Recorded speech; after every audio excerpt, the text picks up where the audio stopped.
Hello，各位街坊，今日帶大家睇頭珠海嘅別墅嚇，話緊大裝修嘅8000零蚊一方嚇，你諗都諗唔到喺珠海，唔係珠海北，亦都唔係珠海西，就喺珠海嚇。咁呢度咧就買2層送1層嘅，送個面積咧超過100方嚇。咁睇翻呢度啦，呢度就係入戶嚇，呢一邊咧全部係自己位啦，屬於單邊位嚟嘅。咁呢度屬於入戶啦，入戶到呢一度。呢一層嚟講嚇，有50個方斗啦，呢度佢又做咗個會客廳。而家呢度個面積話緊係純送嚇，一啲都唔入房產證嘅，可唔可怕？咁大嘅面積送晒俾你。咁睇翻呢個花園啦，呢個花園係130方斗，亦都係純唔計面積純送嘅，可以喺呢邊畫翻魚廚啦，畫翻個塘都得啊，冇話魚廚啊嚇，比較闊嘅呢一邊。其實車咧可以入到呢一個位置，呢度可以停2台車嚇，直接可以入花園嘅。咁呢度就屬於1樓啦。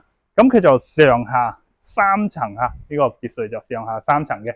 咁而家話大裝修，天花地板嗰啲全部做好晒嘅，到時家私家電咧就要自己買。咁呢度有樓梯，樓梯底咧就做咗一個廁所位啦。OK， 呢條樓梯其實都幾闊㗎嚇。做咗個7字形嘅樓梯，一路上去啦，就唔會話咁急呢邊啊。2樓咧，佢而家嚟講就做個廚房啦、客廳啦，有一間頭間，大家可以睇到呢個廚房，哇，話緊個採光窗，睇到嘛？廚房個採光窗咋，近2米啊。呢一邊放2個雙門冰箱，可以喺呢邊嚇放2個雙門冰箱，綽綽有餘嘅。OK， 咁而家佢做咗中斗台啦。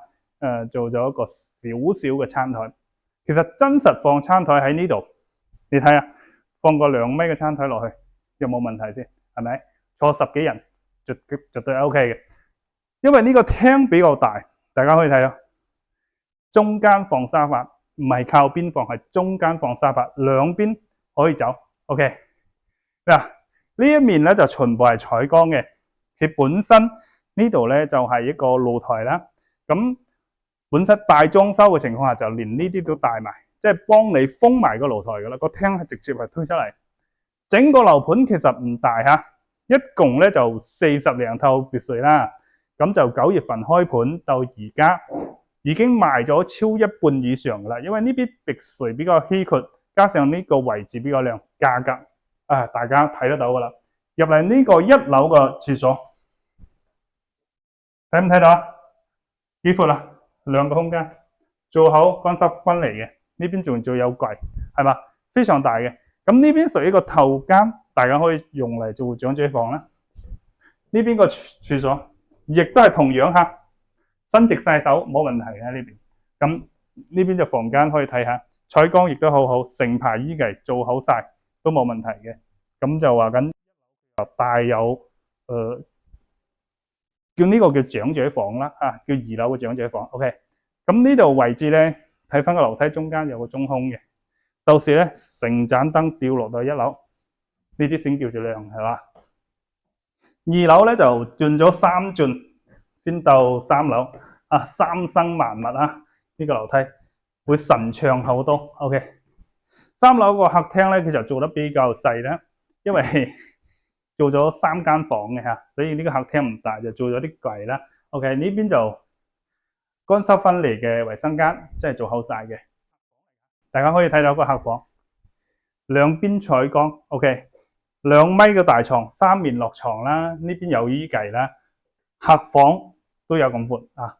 咁呢一邊另外就係細啲嘅客房啦。呢個佢而家咧就做咗兒童房啊，兒童房可以望翻。呢邊一個衣櫃啦，做個榻米，咁呢邊好深嘅。呢個床咧其實都係2米嘅床嘅。咁啊呢邊又做咗書台啦，係嘛？別墅有個好處就係闊落，真係闊落。最中意就係呢個啦，呢個主人房大得誇張，其實就係1樓嘅客廳嚟嘅，即係唔係？其實就係2樓嘅客廳嘅。成個客廳大家可以睇到幾闊啦，就做咗一個主人房。咁呢邊一排衣櫃，呢個真係2米嘅大床啦。呢邊放多張啦，唔夠放多張都得嘅，係嘛？可以轉一圈，喺呢邊轉一圈。呢啲窗都係封口嘅，日後嗰啲全部係封口窗嘅。OK， 轉一圈，呢邊就係衣帽間嚟嘅，往呢邊走。